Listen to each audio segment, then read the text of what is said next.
पत्ता पत्ता बूटा बूटा हाल हमारा जाने, पत्ता पत्ता जाने न जाने गुल ही न जाने, बाग तो सारा जाने है, पत्ता पत्ता बूटा बूटा हाल हमारा जाने, पत्ता पत्ता। दोस्त, इंडियन आइडल सीजन 16 इस वक्त पूरी तरह फायर पर है और इस हफ्ते कल्याण साहे का पट्टा पट्टा बूटा बूटा वाला परफॉर्मेंस तो सच में गूज बम्स वाला मोमेंट था। तुमने देखा क्या? अगर नहीं देखा तो ठहरो, मैं तुम्हें पूरा वाइब समझा देता हूँ। कल्याण जैसे ही स्टेज पर आया उसने एकदम old school romantic mood set कर दिया। गाने की शुरुआत में ही उसकी वॉइस टोन इतनी स्मूथ और सोलफुल थी कि पूरी ऑडियंस बस चुप हो गई। जजेस विशाल, श्रेया और बादशाह तीनों एकदम मेस्मराइज थे। खासकर श्रेया का फेस देखकर लग रहा था कि she was literally lost in the melody. अब अगर मेरी ऑनेस्ट ओपिनियन बताऊं तो कल्याण का कंट्रोल और इमोशन एक साथ कैरी करना वाकई माइंड ब्लोइंग था। ये सॉन्ग आसान नहीं है। पट्टा पट्टा बूटा बूटा में वोकल रेंज काफी बड़ा है, लेकिन जिस एफर्टलेस तरीके से उसने हाई नोट्स पकड़े उससे साफ दिखा कि this guy is pure talent. और जजेस की काम पीसफुल रिएक्शन ये साबित करती है कि म्यूजिक को इंप्रेस करने के लिए ड्रामा की जरूरत नहीं होती, सिर्फ इमोशन ही काफी है कनेक्ट करने के लिए। अब तुम बताओ दोस्त, कल्याण क्या डिजर्व करता है टॉप 16 में जगह? और इस परफॉर्मेंस को तुम 10 में से कितने मार्क्स दोगे? नीचे कमेंट में बताओ, देखते हैं कितने लोग एग्री करते हैं मुझसे। ऐसे ही और इंडियन आइडल अपडेट्स, रिएक्शंस और ऑनेस्ट एनालिसिस के लिए वीडियो को लाइक करो और चैनल को सब्सक्राइब करना मत भूलना, ताकि अगले एपिसोड में फिर मिले। Till then keep vibing with music.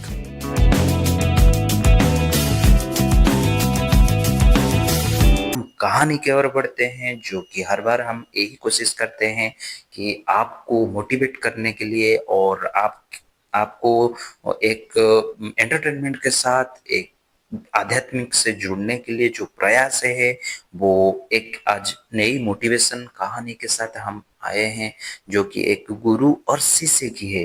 तो चलिए बिना देरी करते हुए कहानी को शुरुआत करते हैं। तो एक बार की बात है, एक शिष्य अपने गुरु के पास आया और बोला, गुरुदेव मैं बहुत कोशिश करता हूँ लेकिन हर बार असफल हो जाता हूँ, शायद किस्मत मुझसे रूठ गई है। दोस्तों, मैं ये कहना चाहूँगा कि हम भी अगर कुछ चीज़ों से कर रहे हैं लेकिन उसमें असफल बहुत बार हो रहे हैं, लेकिन हम अंदर से टूट जाते हैं और उस चीज़ को वहीं छोड़कर चले आते हैं। लेकिन ये कहानी हमें यही सिखाए कि चाहे तुम्हें कितनी बार भी असफल मिले, अगर तुम्हें लक्ष्य तक पहुंचना है या तुम्हें गोल जो बनाए हैं, अपने माइंड में जो बनाए हैं वो हासिल करना है, तो आप चाहे कितनी भी कठिनाई का सामना करना पड़े, लेकिन आपको हार नहीं मानना है। चाहे कदम कदम पर कांटे क्यों ना हो, लेकिन आपको उसी से चलना है, क्योंकि आगे सफलता आपको प्रतीक्षा कर रही है। यही गुरुदेव भी अपने शिष्य को समझा रहे हैं। तो गुरुदेव ने मुस्कुराए और बोले, आओ मेरे साथ ये नदी के किनारे चलो। तो दोनों नदी के किनारे पहुंचे तो गुरुदेव ने कहा, पानी में उतरो। शिष्य पानी में उतर गए। तभी गुरु ने शिष्य का सिर पकड़कर पानी में डुबो दिया और शिष्य तड़पने लगा, सांस लेने में जूझने लगा, लेकिन गुरु ने उसे कुछ देर तक पकड़ के रखा। जब वो लगभग बेहोश होने वाला था तब गुरु ने उसे बाहर निकाल लिया। तो शिष्य ने हाँफते हुए कहा, गुरुदेव आप ऐसा क्यों कर रहे थे? मैं तो और थोड़ी देर में मर ही जाता। तब गुरुदेव ने शांति से शांत भाव से कहा, मुझे एक बात बताओ कि जब तुम पानी के नीचे थे तब तुम्हें सबसे ज्यादा क्या चाहिए था? तब गुरु तब शिष्य ने सोचते हुए कहा कि मुझे सांस चाहिए था, बस कुछ देर में और रहता तो मर जाता, लेकिन थोड़ी सी सांस मेरी जिंदगी को बच देती। तो शिष्य बोला, मुझे सांस चाहिए था, बस सांस लेने की चाहत मेरे अंदर थी। तब गुरुदेव ने थोड़ी सी मुस्कुराहट के साथ बोला, बस बेटा, जिस दिन सफलता की चाह तुम्हारे भीतर इतनी प्रबल हो जाएगी कि जितनी सांस लेने की थी उस पल, उसी दिन कोई ताकत तुम्हें सफलता की ओर जाने में रोक नहीं सकता। दोस्तों, हमारे अंदर भी यही चाहत होनी चाहिए सफलता को लेकर, अपने लक्ष्य को प्राप्ति के लेकर, लेकिन हम थोड़ी-थोड़ी बातों में घबराहट हो जाते हैं, चाहे जिस गोल में हो। कोई भगवान के चाहत में अपने लक्ष्य को प्राप्त करना चाहता है, कोई अपने जो सफल है, जो एक महान व्यक्ति बनना है, या किसी किसी भी मैटर में हो जो कि आप सफल होना चाहते हो, लेकिन थोड़ी-थोड़ी सी कठिनाई हमें असफल बना देते हैं। ये कहानी हमें याद दिलाता है स्वामी विवेकानंद जी की, क्योंकि स्वामी विवेकानंद जी को जब भगवान की चाहत होती है, वो अपने गुरु रामकृष्ण परमहंस के पास एक बार गए थे और उन्होंने बोले थे कि मुझे भगवान को दर्शन करना है, लेकिन स्वामी कृष्ण परमहंस ने उन्हें कहा कि आप एक काम करो, 1 लाख नाम जप करके आओ।